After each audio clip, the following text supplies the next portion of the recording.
दोस्तों नमस्कार। आज हम यमकेश्वर विधानसभा के उसी इलाके में हैं जहां अंकिता की हत्या हुई थी, और जो हत्या हुई थी उसी के बाद यहां की जो स्थानीय विधायक हैं रात को जेसीबी लेकर चली गई थी रिजॉर्ट को तोड़ने के लिए।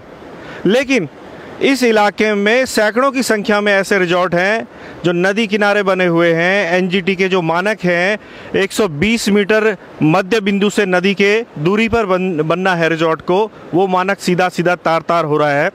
और यहाँ पर तमाम किस्म की अवैध गतिविधियाँ अभी भी चल रही हैं। अगर आप पीछे देखेंगे तो आप देख सकते हैं जो लोग बैठे हुए हैं वो अभी दिन का वक्त है, करीब 1-2 बज रहे हैं, और ये लोग रिजॉर्ट के आगे बैठ के शराब पी रहे हैं। तो ये यहाँ अभी भी चल रहा है। और हमारा सबसे बड़ा सवाल ये है कि वनंतरा रिजॉर्ट अगर अवैध था तो यमकेश्वर के इस इलाके में तो सैकड़ों अवैध रिजॉर्ट है, तो उन्हें क्यों नहीं तोड़ा जाता? वो एनजीटी के मानकों का उल्लंघन करते हैं। इसी इलाके में हमने अवैध खनन की खबर भी चलाई थी, ये बैरागढ़ का जो इलाका है, और उसके बाद स्थानीय ग्रामीणों पर हमला हो गया था, वो भी माफियाओं ने करवाया। तो हमारा ये सवाल है कि इतनी सारी अवैध गतिविधियां होने के बाद जो इस इलाके की विधायक हैं, अंकिता की हत्या के बाद वनंतरा रिजॉर्ट को तोड़ने में ही क्यों सक्रिय दिखाई दी, और वो भी रात को? तो मेरे साथ इस समय शांति भटजी हैं जो इसी इलाके के हैं, यहाँ से विधानसभा चुनाव लड़ते हैं और समय समय पे जो जनहित के मुद्दे हैं, जो वाजिब सवाल हैं, उन्हें भी उठाते हैं। सही बात मैंने रखी, शुरुआत मैंने सही की है क्या? नहीं, आपने बहुत सही सवाल किया है। आपकी खबर से पूरे भारत में भूचाल मचा है कि अंकिता बेटी की जो हत्या हुई वो सरकार ने संज्ञान लिया और आज अपराधी जेल में है। हमारा ये सवाल खड़ा होता है कि जिस तरीके से विधायक ने वनंतरा को तोड़ने में रात के अंधेरे का लाभ लेते हुए साक्ष्य मिटाने का काम किया है, तो आपके माध्यम से मैं सरकार से पूछना चाहता हूं कि अगर आप देखेंगे गैंड खाल से लेकर घट्टू घाट के बीच में नदी के किनारे अवैध कई तरीके के रिसोर्ट चल रहे हैं, जिनकी कई बार शिकायत ग्रामीणों ने कर दी है कि यहाँ अवैध काम होते हैं, रात में बहुत परेशान स्थानीय लोग होते हैं। इन पर कब बुलडोजर चलेगा, मैं यहाँ पूछना चाहता हूँ। अभी यहाँ पर यात्री टोली के नाम से एक यहाँ पर रिसोर्ट बना है, अगर आप देखेंगे तो उसकी बाउंड्री और ये नदी का मुहा दोनों बराबर हैं। ये तो 50 मीटर दूर भी नहीं है। 50, जबकि एनजीटी कहती है कि 120 मीटर दूर कोई भी रिसोर्ट ऐसी गतिविधियां हो। मगर मानकों की अनदेखी करके, एनजीटी कानून की अनदेखी करके यदि इस तरीके के अवैध रिसोर्ट यहाँ चलेंगे कि जो 2 नाली जमीन खरीदो और उसके बाद 25 नाली पर जो इनक्लोज कर जो है उत्तराखंड की छाती को लूटो, उत्तराखंड की संस्कृति और सभ्यता को खत्म करो। आपके सामने इससे बड़ा उदाहरण क्या हो सकता है कि दिन की दोपहरी में ये कुछ यात्री हैं जो पाश्चात्य संस्कृति को यहाँ पर दिखा रहे हैं। बिल्कुल नंग धड़ंग बैठे हैं, बिल्कुल नंग धड़ंग बैठे हैं, बगल में गांव है और शराब पी जा रही है। आइए इनसे बातचीत कर लेंगे। बिल्कुल, आप आइएगा। देखिए ये लोग यहाँ पे पर्यटक हैं। हाँ। और ये लोग यहाँ पे बैठे हुए हैं। अभी कुछ ही दिन पहले अंकिता हत्याकांड हुआ है। हाँ। और ये एक तरह से अश्लील तरीका है। देखिए ग्रामीण जो सभ्यता है वो इसको अलाउ नहीं करती है। आइए इनसे पूछ लेते हैं कि क्या उनको अंकिता हत्याकांड का आभास है। आप लोग पर्यटक हैं क्या? आप टूरिस्ट हैं? जी, मैं कहाँ से आए हैं आप लोग? मैं दिल्ली से हूँ। अच्छा, आपको ये जो अंकिता का मर्डर हुआ है उसके बारे में पता है? अंकिता के murder actually I have heard in some lobby में कुछ फार्म हाउस में ऐसा कुछ हुआ है। I have been hearing this in news, some news, but you are taking a top place. That's not actually the question we are raising that you are sitting here naked. This is a very sensitive area. We are not that comfortable in this kind of you are here in position, you are here. The villagers are not comfortable. The ladies, women's are here. Our villagers are here. They are not comfortable. So we have seen that there are tourists. This wine bottle is here. You can see. आप शराब भी P रहे हैं, देखिए openly. You are openly drinking liquor. It is okay. But this is your liquor bottle. देख. All right. But even if you're like it is daytime. I understand, but the resort allowed us. Okay. Whose property it is? No, I booked at the caretaker. Mr. They allowed us to drink here. They said that there is no problem. We can enjoy. We have booked our cottage here. We have paid them for this, and they have said that yes, we can do our enjoyment. You can drink inside the cottage, but you cannot drink openly. This is law. This is law. You are a literate person, I think so. Yeah, but they told that this is their property. Till this is a River is not their property. Of course, I do understand that, but they are told that this is their property and we can enjoy. That is the reason we have been enjoying here.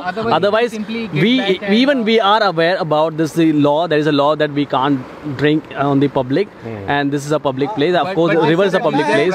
आपको पता है कि Okay. Operation Ganga मर्यादा भारत के प्रधानमंत्री जी का एक project है कि ये गंगा की सहायक नदी है, इसमें आप इस तरीके का सामान यहाँ डालोगे, बच्चे नहाते हैं, उनके पैर कटते हैं। आपको मालूम है ये चीज़ों का? We have all the proper wrappers. देखो रैपर हमने फाड़ा है। ये देखिए, ये रैपर आपका यहाँ पड़ा है ना? हमारा हम पैक करेंगे। पड़ा है ना? हम पैक करेंगे। तो ये बोतल अगर आप ये गंगा में फेंकोगे, नहीं, हम क्यों फेंकेंगे? भारत के प्रधानमंत्री जी का जो प्रोजेक्ट है कि गंगा की सहायक नदी को सुरक्षित रखें, क्या आप मानते हो एनजीटी कानून की धज्जियां आप उड़ा रहे हो यहाँ पर बैठकर? यहाँ के स्थानीय ग्रामीण इन चीजों को देख रहे होंगे, उनके ऊपर क्या प्रभाव पड़ेगा? हम प्रोजेक्ट को बिल्कुल सपोर्ट करते हैं। We support. मतलब आपको ह्यूल नदी के अंदर इस तरह के कार्य करने के लिए उन्होंने अप्रूव किया हुआ है? नहीं sir, they told me that they हैं? supplied these things to us. तुम कौन हो? मैं यहाँ पे काम करता हूँ सर। आप बताइए बताइए। इनको यहाँ पे नहीं सर, हम इन्हें मना करते हैं सर। हाँ, हमने जब हमारी बुकिंग होती है सर, तो हम इस रिवर साइड के लिए बिल्कुल मना कर देते हैं। रिजॉर्ट के मालिक कौन है? ये रेनू बिस्ट है। रेनू बिस्ट कौन रेनू बिस्ट? यहाँ के जो विधायक है। ओहो, बहुत अच्छी बात है। रेनू बिस्ट जी है। देखिए, ये बता रहे हैं कि रेनू बिस्ट है इसकी मालिक, जो यहाँ की विधायक हैं, जो ये विधायक है यहाँ की, वो मालिक है। अब हमें कुछ नहीं कहना है इसके बाद। अगर रेनू बिस्ट इसकी मालिक है और उनके रिजॉर्ट में खुलेआम यहाँ पे शराब पी जाती है, और ये देखिए शराब की बोतल, रैपर, सिगरेट, सब कुछ है, और ये लोग देखिए नंग धड़ंग बैठे हुए यहाँ पे बिल्कुल नदी में, हेवल नदी में, और बिल्कुल आप ये कहेंगे कि जो एनजीटी के मानक है उसका भी उल्लंघन कर रहा है ये रिजॉर्ट। तो रेनू बिस्ट जी, ये तो आपका कर्मचारी बता रहा है कि आपका रिजॉर्ट है ये, और ये 50 मीटर भी दूर नहीं है नदी के, ये 50 मीटर दूर भी नहीं है नदी के। और रेनू बिस्ट जी, आप रात को वहाँ पे जेसीबी लेके वहाँ पहुँच गई रात को वनांतरा को तोड़ने के लिए, जबकि आपका ही कर्मचारी, मैं दोबारा पूछ लेता हूँ, किसका रिजॉर्ट है ये? सर उन्हीं का रिजॉर्ट है। किनका रिजॉर्ट है? रेनू बिस्ट जी का। कौन है रेनू बिस्ट? जो यहाँ के विधायक है, उन्हीं का है। क्या उन्होंने अलाउ किया कि यहाँ पे शराब पी जाए? नहीं सर, ये उनका है, लेकिन उन्होंने लीज पे दे रखा है दूसरे को। किसको दिया है लीज पे? दिल्ली का ओनर है कोई। ओके जी। क्या है इस रिजॉर्ट का नाम? यारी टोली है इसका नाम। लेकिन हम जो ये है रिवर साइड के लिए हम बिल्कुल भी वो नहीं करते। हम पहले बता देते हैं सर कि आप इनको बोलिए कि अंदर जाके पिए शराब। सर हम बोलते हैं कोई ये नहा सकते हैं यहाँ पे, नहा सकते हैं, तौलिया लपेट लें, नहा लें, लेकिन शराब तो ना पिए कम से कम। जी बिल्कुल सही, ठीक है। हम बोलते हैं। तो देखिए, ये तो छोटे कर्मचारी हैं, इनसे हमें कुछ नहीं बोलना है। और मैं आपको दिखा देता हूँ, देखिए वो लिखा है Yaritoli resort, booking office, camping and rafting, Yaritoli, YARITOLI, और camps and rafting, booking office, camping and rafting. Phone number भी दिए हुए हैं। देखिए, इन फ़ोन नंबर को भी हम जांचने की कोशिश करेंगे कि कौन लोग इसमें उठाते हैं। 9870287851, 9508397774। क्या ये रेनू बिस्ट जी के नंबर है या उनके किन्हीं लोगों के हैं? और जिस तरह से बताया जा रहा है कि लीज पे दिया गया है, तो रेनू बिस्ट जी, लीज पे देने से आपकी जिम्मेदारी कम नहीं हो जाती। आपके अगर लीज पे भी दिया हुआ है, जिस तरह से जो मानकों का उल्लंघन इसको बनाने में हुआ है, 50 मीटर भी दूर नहीं है ये हेवल नदी से 50 मीटर भी दूर नहीं है। और यहाँ पे चलिए एनजीटी के मानक तोड़ दिए, कम से कम उत्तराखंड की संस्कृति का तो ध्यान रखें। और ये वही जगह है, ये सामने बैरागढ़ है, जहाँ पे अवैध खनन भी किया गया था जम के। और जब उस खबर को हमने उठाया था रात को, जब ग्रामीणों को कुछ हौसला आया था और हमारी खबर पर उन्होंने रोकने का प्रयास किया अवैध खनन करने वालों को, तो उनके सर फोड़ डाले गए थे। तो ये सारी चीज़ें हैं। शांति भट्ट जी, मैं थोड़ा सा आपसे बात कर लूँ एक बार फिर से, क्योंकि इस खबर को देखिए, सारा खुलासा तो अब हो ही चुका है, बहुत कुछ बोलने के लिए नहीं रह जाता। रेनू बिस्ट जी का है ये, विधायक जी का है ये रिजॉर्ट। अब क्या कहेंगे आप? अब तो कुछ बोलने की गुंजाइश भी नहीं रह गई है। इनके कर्मचारी ने बता दिया कि उनका रिजॉर्ट है ये। ये मुझे जानकारी नहीं थी, मगर उनके कर्मचारी ने ही उनकी पोल खोल के रख दी कि ये रेणु बिष्ट जी का है, और उनके गेस्ट ये बोल रहे हैं कि उन्होंने कहा है कि आप ह्यूल नदी में बैठ कर शराब पीजिए। यदि ये हकीकत है तो अब बोलने के लिए कुछ रह नहीं गया है कि एक अपराधी के रिसोर्ट में रात को 1:30 बजे डोजर चलाते हैं और अपने आप अवैध गतिविधियाँ अगर उनके रिसोर्ट में चल रही हैं तो ये बड़ी शर्मसार करने वाली घटना है। मैं बड़ा क्षुब्ध हूँ कि जनप्रतिनिधि का भी ये ऐसा चरित्र होता है। देखिए, ये उनकी ऑन प्रॉपर्टी हो सकती है, मगर गंगा से 120 मीटर एनजीटी कानून है। मैं पूछना चाहता हूँ, ये एनजीटी कानून गया कहाँ? उत्तराखंड का डीएम गया कहाँ है? तहसीलदार पटवारी गया कहाँ? अगर सरेआम नदियों के किनारे नंगा नाच इस तरीके का होगा तो ये उत्तराखंड की संस्कृति को ख़त्म करने का इससे बड़ा उदाहरण नहीं हो सकता। और एक जनप्रतिनिधि जनता के बीच चुनकर आया हो, यदि उसके यहाँ ये अवैध कार्य हो रहे हैं तो फिर भगवान बचाए इस देव संस्कृति को, सनातन संस्कृति को। हिंदुओं के नाम पर इस तरीके के कार्य, हे भगवान इस भाजपा से इस राज्य को बचाओ। तो शांतिवट जी, आपने ठीक कहा कि बिल्कुल ये तो अब नंगा नाच है। संस्कृति को हम कैसे बचाएंगे? जिस तरह से यहाँ पे शराब पी जा रही है, जिस तरह सिगरेट पी जा रही है, नंग धड़ंग यहाँ पे लोग बैठे हुए हैं, और ये विधायक जी का रिजॉर्ट है।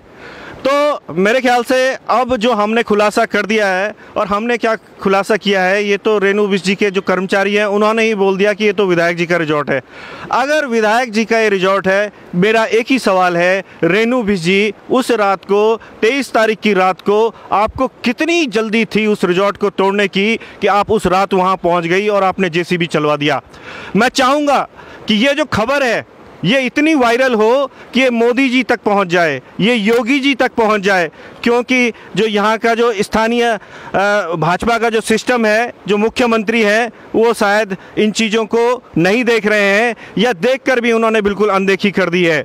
और मुझे लगता है कि वो वीआईपी कहीं ऐसा ही कोई विधायक, ये विधायक का बेटा या कोई और तो नहीं है, कोई मंत्री तो नहीं है कि उसको बचाने के लिए पूरा सरकारी अमला लगा हुआ है, पूरी सरकार लगी हुई है।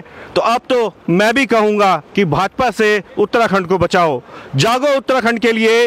यमकेश्वर पौड़ी गढ़वाल से आशुतोष नेगी।